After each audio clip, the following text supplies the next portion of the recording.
All right, Shalom, Micah. First and foremost, I'd like to give all praise, honor, and glory to Yahweh, Bahasham, Yahweh Shai, Bahasham, Racha, Kodash. I'd like to give double honors to the apostles and elders of Great Millstone. I'd like to say Shalom to the elect that's teaching His word in all truth, faith, and sincerity.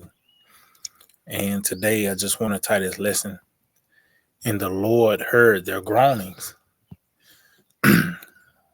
which and that will cause the Lord to spring into action. Just like in the time of Egypt, uh, the Lord hearing the children of Israel cry out by the reason of the bondage, that caused the Lord to raise Moses up and to go to Pharaoh. And that, a spring of events came from that, which were the plagues of Egypt and ultimately the deliverance. Well, that once again is happening today. Lord have this particular spirits that are crying out, of course, from the bondage, and the wickedness, thirsting for righteousness. And once again, the Lord is springing into action. So these events that we see are not random. That's how by Shemel Shai working, man. So matter of fact, let's start off with that in that I mentioned concerning Egypt. Let's start off with that in the book of Exodus, the second chapter.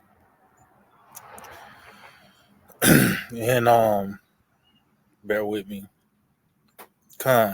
Exodus 2 and verse 23, it reads, "And it came to pass in the process of time that the king of Egypt died, and the children of Israel sighed by reason of the bondage, and they cried, and their cry came up to the Most High by reason of the bondage." See, and it's only particular spirits that's crying out to Yahweh by Shemel Shai. Not all of Israel is doing it, only the elect.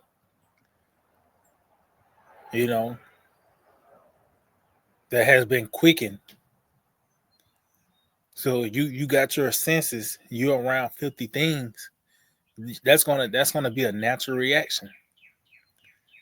Something in the air and it stinks. Your face gonna show it, you're gonna cover it. But if you dead and you don't have no senses, that's not gonna be a reaction. So you have the elect that's crying out for the bondage, the wickedness.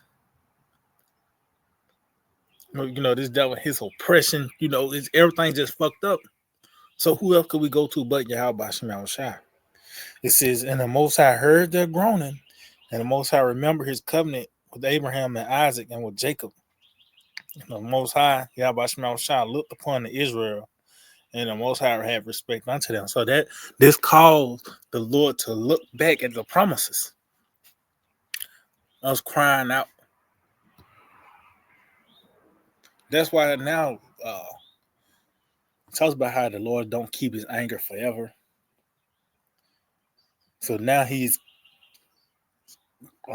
bringing forth that grace and that mercy, man. Is by the way the Lord giving us this truth, this understanding.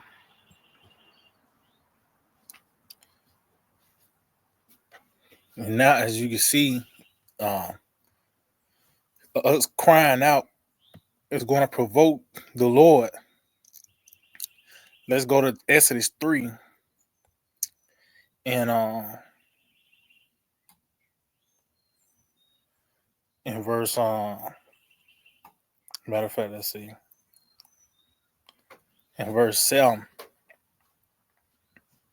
Exodus 3 and 7, it says, "And the Lord said, I have surely seen the affliction of my people which are in Egypt, and I've heard their cry by reason of their taskmasters, for I know their sorrows." Yeah, because and ultimately this has been the worst captivity. We once again in Egypt, spiritual Egypt. And who the taskmaster? These damn Edomites, man.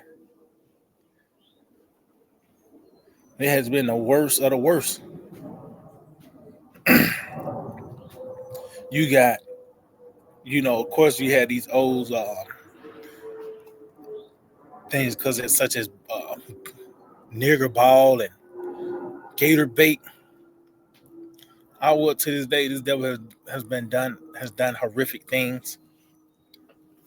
You still gotta pay taxes and everything got a price on you paying for water.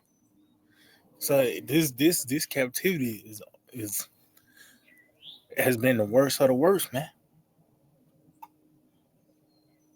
So now the Lord is springing into action. It says, "And I have come down to deliver them out of the hand of the Egyptians, and to bring them out of the land unto out of that land unto a good land and a large, unto a land flowing with milk and honey, unto the place of the Canaanites and the Hittites and the Amorites, the Perizzites and the Hivites and the Jebusites." And it said that land, because uh, that bitter that bitter land is America. That sweet land is Israel. You know, this is what we're going back to. Talks about one to them that want bitter, that call bitter for sweet and sweet for bitter. And what that's on display, just you accepting this place, you calling the bitter sweet, and the true standard of the Lord, you will call that bitter. Concerning the the, the ways, the customs, the standard. You know, but as you can see, by the way of us crying out, the Lord now is about to come and deliver. Because now we crying out for the proper things. Back then, just for an example, you had the civil rights movement. Nigga marched to his damn toes fell off to sit in the damn front seat of the bus, or to sit at the bar, a diner where the Edomites at. Or even now to this day, a nigga want an extra dollar on his hourly pay. No, we call them y'all by some outside, crying to the Lord, for the wickedness and the oppression, man. And we want righteousness to be established on the earth. So that we crying out for the proper things now. Continue on, it says, "Now therefore, behold, the cry of the children of Israel is come unto me, and I have also seen the oppression wherewith the Egyptians oppressed them. Come now, therefore, I will send thee unto Pharaoh, that thou mayest bring forth my people, the children of Israel, out of Egypt." See, so as you can see, that crying out caused a reaction. The Lord raised up Moses to send the Pharaoh, man. And this the message. It says, continue on. It says, "And Moses said unto the Most High, Who am I, that I shall go unto Pharaoh, and that I shall bring forth the children out of Israel out of Egypt?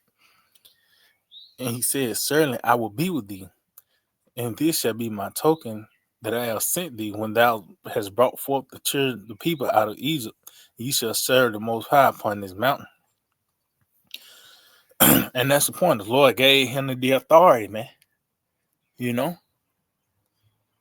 So just going back concerning that crying out, that will cause the Lord to spring into action.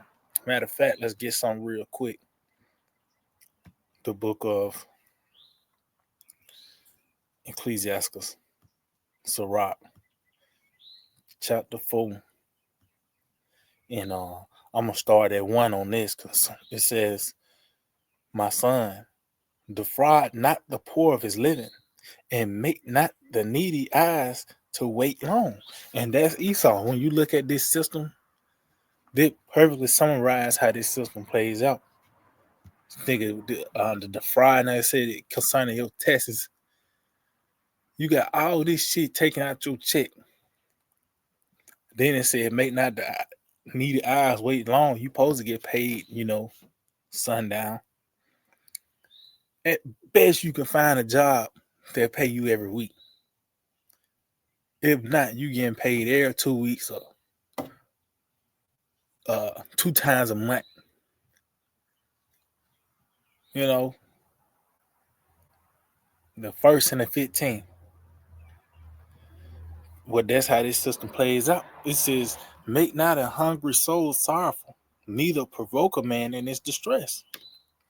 Add not more trouble to a heart that is vexed, and defer not to give to him that is in need. See? And going back, you can see what these scriptures saying playing out in this system. How this devil deal. You can't live, man. You know? Living a life looking over your shoulder because of the situation. What else could you do but to cry out to you? How about some outside? The nigga already did the marching and ain't you try to come up with the black dot, you gonna will your way. You gonna no. We crying to the Lord because He's gonna bring forth that solution, which is ultimately to destroy this place, man. You know, that's ultimately the solution, the destruction. So you ain't gonna be able to vote no one in, or somehow you get another black guy to, even with this nigga Al Sharpton, this bitch come up with the blackout. You gonna make a stand. You're not gonna buy anything today, and and they say if you do gotta buy something, so you in captivity. He did all that shit, and if don't buy this and don't do that and don't even buy gas. But if you do gotta buy it, show you that we in captivity. We gotta go to this devil for the one of all things, nigga. That's why the destruction is going to be the solution. Continue on, it reads, reject not the supplication of the afflicted, neither turn away thy face from a poor man. And a form of that supplication is our people marching, crying. That's a form of them crying out, express their displeasure of them being oppressed, man. You know, it says, turn away, not away thine eye from the needy, and give him none occasion to curse thee. See? And that's where we at now. See, we have all the reason in the world to curse this man, Esau Edom. Just look at our people this is the results of being under the watch of this man, under his thumb. So we got all the reason in the world to curse this man. It says, for if he cursed thee in the bitterness of his soul, his prayer shall be heard of him that made him. See, so you can see a curse. That's a prayer, man. That's a request. You requesting the Lord to overthrow your enemy, man. So this is that crying out. And as you can see, that prayer is going to be heard. So what that mean? The Lord is going to come in. He's finna spring into action. Because the scripture talk about how the prayer of the humble. Matter of fact, let's get that. I think it's Rock 35, I believe. Concerning the prayer of the humble, how it pierced the clouds, man. So now the Lord is going to spring into action now. Let's see. Oh yeah. This is Sirach 35. I started verse 13. It reads, he will not accept any person against a poor man, but will hear the prayer of the oppressed. See? So these Edomites are rejected, man. Cause look how this nigga deal. But as you can see, the Lord, he's gonna hear the prayer of the oppressed. And what you think the oppressed, what you think their prayer is, man, consists of? You know, who do you think that prayer is? Let's see.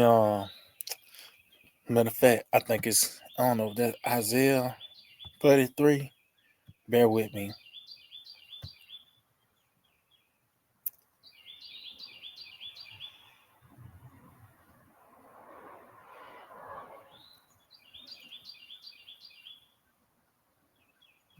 Matter of fact, bear with me. I gotta type it up.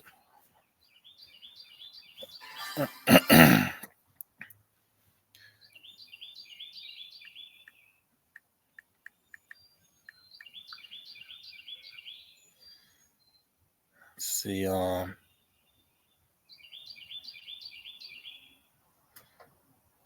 that's it.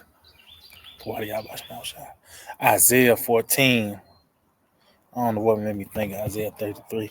Isaiah 14 and verse 2, it says, and the people shall take them and bring them to their place. In the house of Israel shall possess them in the land of the Lord for servants and handmaids, and they shall take them captives, whose captives they were, and they shall rule over their oppressors. See? So you don't think that would be within the prayer of the oppressed is to rule over those that oppress them? It wouldn't make sense for the oppressed to make a request to put everything on an even playing field. No, the justice comes by the way of you having ruled over them. But it's still to it. They got to be violently overthrown first. So this is part of that process. You know,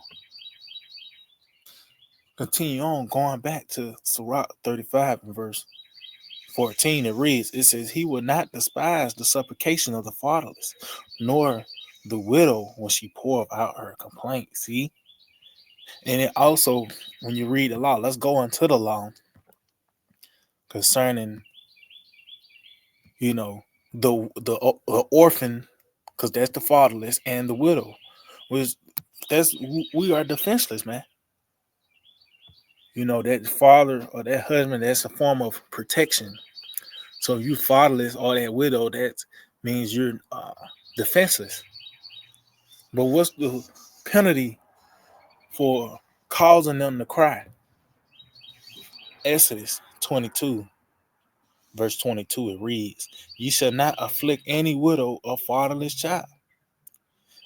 And yes, of course, individually, but this concerning the nation. The nation is like this at this moment, man. It says, "If thou afflict them in any wise, and they cry at all unto me, I will surely hear their cry, and my wrath shall wax hot, and I will kill you with the sword, and your wives shall be widows, and your children fatherless." See, that's justice, man. That's the justice. And how that wrath wax hot is going to be that the missiles, man. That destruction. See, this is the results of us crying out. The Lord is going to spring into action, man. That's why these events that has arisen throughout the earth, it's not random, man. The Lord went back to the promises. You know, everything is now playing out. So going back, so Rock 35 and verse 15. Matter of fact, I start back at 14. Say he would not despise the supplication of the fatherless, nor the widow when she poured out her complaint. Or you can also read it in Luke 18 concerning the fortunate widow and that continual coming. And that show you that she is not content. You constantly coming to that judge, asking for that vengeance, that justice, and you come for 1 week straight, and then the next week you don't never come. That means you content. You good now. You got something to console you. But if you constantly coming and asking for that plea, you know that means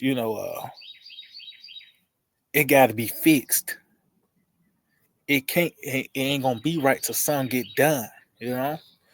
So continue on. It reads, "Doth not the tears run down the widow's cheek, and is not her cry against him that causes them to fall?" See, so we ain't just crying out to get another band-aid. We crying out for the ones that gave us the scar, for him to get got. For the oppression that we have suffered and the wickedness that we gotta endure and see. Get him, Lord. You know. It says, he that serveth the Lord, Yahweh Shai, shall be accepted with favor, and his prayer shall reach unto the clouds. See? And that's the elect, man. It says the prayer of the humble pierces the clouds until it come nigh. He will not be comforted. See? So really, till the destruction comes, we're not going to be comforted. We're not going to be content and just be out with this situation, man. Being in captivity and just seeing wickedness just run rampant. This is a sick place, man. And if you ain't in the right spirit, it will drive you crazy. Whether you fall into the madness of Babylon or you just lose it, you become you know what I mean, a serial killer, some crazy. This place will make you lose it. This damn place, Babylon the Great, man.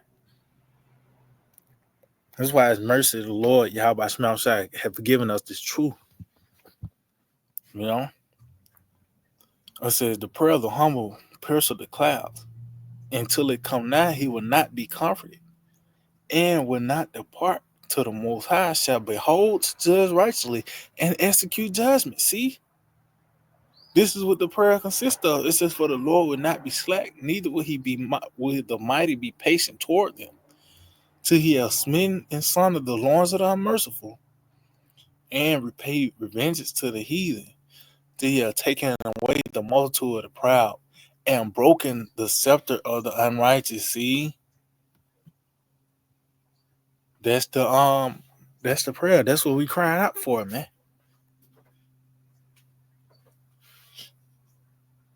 And he said the Lord is ultimately going to take away the multitude of the proud.